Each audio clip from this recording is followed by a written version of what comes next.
मुलाचे अपराध झाले तरी बाप त्याला पोटाशी, कारण त्या मुलामध्ये तो आपलं दर्शन घेत असतो. मनात म्हणतो तरुणपणी आपण सुद्धा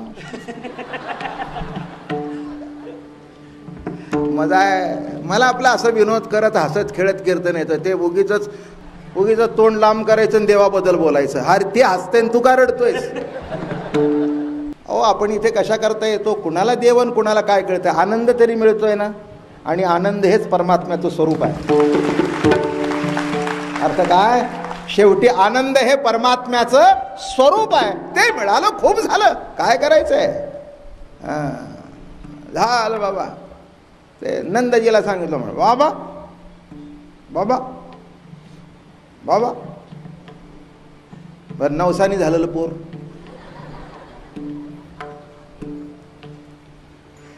आता किती वेळ सांगू तुम्हाला? म्हणा ज्ञानेश्वरीत माऊली असं सुंदर लिहिते हो, काय तुम्हाला सांगू. असा महात्मा जगात झाला नाही, पुढे होणार नाही. काय दृष्टांत देता येतात. वैसेच्या शेवटी एकची विये वांजोटी, मग ते मोहाच्या त्रिपुटी नाचू लागे. तो जो जो खेळ दावी, तो तो पुढे सोन्याचा करून ठेवी. ऐसी उपास तिची पदवी मी पोषित जाय. एक नवरा बायको होते. तो गेला होता 55च्या पुढे, 55-60. ती गेली होती 45च्या पुढे. वयसेच्या शेवटी, जेव्हा मूल व्हायचं वय संपतं, अशा वयामध्ये गरोदर राहिली. आणि यथासांग सगळं पार पडलं. आणि मुलगा तर असा झाला, अगदी तरुणीला होवयाला असा झाला. आणि तसं नंदाकडे तसंच होतं. वैसेची आणि काय त्या बाळाचं कौतुक. त्यांनी चेंडू मागितला साधा, तर त्यांनी सोन्याचा द्यावा. हा सगळं विश्वाचं सोनंच होतं तिथे. काय कमी हो. ते यज्ञाचं काम चालू होतं. काय कळतं आले बाबा. आपल्याला तो इंद्र पाऊस देतो, मग त्याच्याकरता त्याला द्यावं लागतं. तर काय कळतो? तो कसला पाऊस पाडतो? हो, तो पाऊस पाडला तरी 12 महिने आपला गोवर्धन आपल्याला जेवायला घालतो. आताही याचं कुणाला पटणार नाही. अहो जगामध्ये यांनी वाणी उघडल्यानंतर याचा शब्द कुणाला चुकीचा वाटणार? अहो हे चुकीचं सुद्धा बरोबर करणार आहे. माहिती आहे ना तुम्हाला? एकाची 4 केली आणि 4ची 1 केली, आणि तिथेही धार काढली. ती कथा माहिती आहे ना, सांगितली आहे तुम्हाला. आता पुन्हा सांगत नाही. फक्त काय करणार नाही, काय करणार नाही. अरे वाटेल ते करील. करशील नोहे काही, राईचा पर्वत डोंगर राई. अरे राई असेल तर डोंगर करशील, आणि डोंगर असेल तर एका दिवसात त्याची राई करून टाकशील, कुठच्या कुठे फेकून देशील. म्हणून आपण किती जरी मोठे झालो तरी सांतुलान देवाला शरण जावं, नाहीतर अवघड आहे. कोण कुठे जातो, कोण केव्हा खाली येईल आणि खालचा केव्हा वर जाईल हे सांगता येत नाही. त्याच्या हातात आहे. झालं बाबा, पटवलं. हे गोवर्धनची पूजा करावी. अरे पण म्हटले ते गोवर्धनची पूजा कशी करायची? बाबा मला येते, मला येते. मग नंदबाबांनी सगळ्यांना बोलवलं. आता नंदबाबाच मोठा तो. सगळ्यांनी बोलायला म्हणे कृष्ण काय म्हणतोय बघा. बरोबर सांगतोय. नुसता पाऊस पडतो पण वर्षभर आपल्याला गवत कोण पुरवतो? त्या गवताचं आपल्या गाई गवत खातात, त्याचं दूध होतं, त्याचं मग लोणी होतं, आपली मुलं पुष्ट होतात. कुठला तो इंद्र काय? झालं बाबा. मग सगळ्या गवळ्यांना सांगितलं यंदा हा यज्ञ करायचा नाही, अजिबात करायचा नाही. मग काय करायचं? गोवर्धनची पूजा करायची. झालं. मग सगळ्यांनी जेवणं तयार केली, पूजेचं साहित्य तयार केलं सगळं, आणि गेले बाबा तिथे. आता त्या गोवर्धन पर्वताला स्नान घालायचं. काय गंमत आहे बघा. मग सगळ्या गोपाळांना सांगितलं जा यमुनेचं पाणी घेऊन या. अहो लाईन लागली. आता ती पोर दमली की 2-3 फेऱ्या मग काळजी करू नका म्हणले. त्याच्या चरणाजवळ गंगा आहे. तिकडे बघितल्यावर गंगा प्रगट झाली. आता काय? त्याच्या चरणाजवळ गंगा. मी काय म्हणतोय? चरणी गंगा जन्मली अहिल्या उद्धरली. देवच होता तो, तिथेच गंगा. गोवर्धन दुसरा कोणी नव्हता. हाच गोवर्धन, हाच गोवर्धन, दुसरा कुठला होता? अहो त्याला असं वाटलं मी असताना नको त्याची पूजा करतात, मी कुणाची वाट पाहणार नाही, तुझी वाट पाहीन. सगळ्यांनी सांगितलं अरे कृष्ण हे काय झालं, तुम्ही कशा कालती घालता? मग काय करायचं? फुकटची पूजा घेतली का म्हणले त्यांनी. आता हे स्वतःबद्दलच बोलतोय बरं का. फुकटची पूजा घेतली का? चला माझ्याबरोबर. मला त्यांनी आत्ता सांगितलं, बोलला माझ्याशी तो म्हणला तू कलगणी लाव आणि त्यांना काठ्या लावायला सांग. बरं का, लावा रे काटावण्या. त्याने अशा काटा लावला, ते हळू वरला गेलं. वर गेल्याबरोबर बघा हे कसे शिरलेत आतमध्ये. हे शिरलेत की नाही सगळे आतमध्ये? बरोबर आहे ना? तसे सगळे शिरले, गाया बैल अमक तमक सगळे शिरले. असा सगळ्यांना ते बरंच वाटलं. सगळ्यांना वाटलं हे असं कधीच आपण एवढं पोटात शिरलो नव्हतो.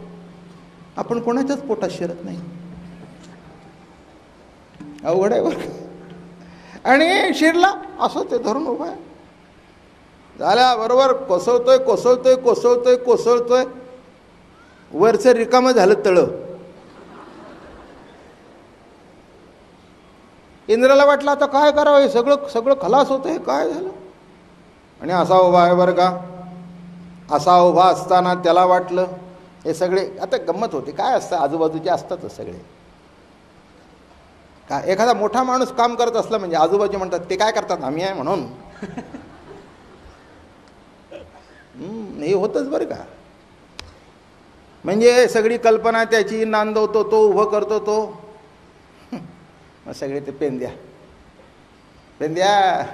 कसं नाटक करते बघ, कसं नाटक करते बघ, कसं उभं आहे बघ. ए वडजा बघ, आपण असं उभं आहे म्हणून.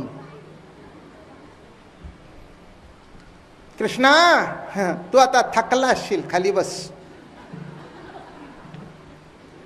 आता तो कृष्ण, त्याला कळत नाही होय तुमचं कुश्चित हृदय, त्याला कळत नाही का? कृष्णा खाली बस. ते म्हणले अरे बाबा गोपाळानो, तुमच्या इतकी माझी कोणीच काळजी करत नाही. नक्की बसू ना, नक्की ना? हां बसा. आता त्याने काय केलं, हे असं होतं ना, थोडं अर्धा इंच खाली करू लागला. असं केलं आणि तो गोवर्धन बरोबर काठ्या हळूच खाली आल्या, टेकल्या आणि त्यांच्या डोक्यावर येऊन कितना कितना अजून काढू का. अजून ओझ दिल्याबरोबर जे गुडघे टेकले न सोलपटू लागले किसना. अरे म्हणले तुम्ही आहे म्हणून मी.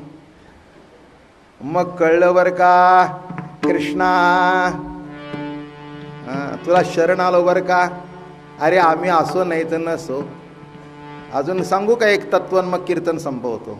हा गोवर्धन पर्वत आहे, त्याला सुद्धा त्याची करंगळी आहे म्हणून, नाहीतर 4 सुद्धा उचलायला पुरत नाहीत. कळलं का नाही? जरा 5 पावलं गेला की खांदा बदलला. कळलं का गोवर्धन?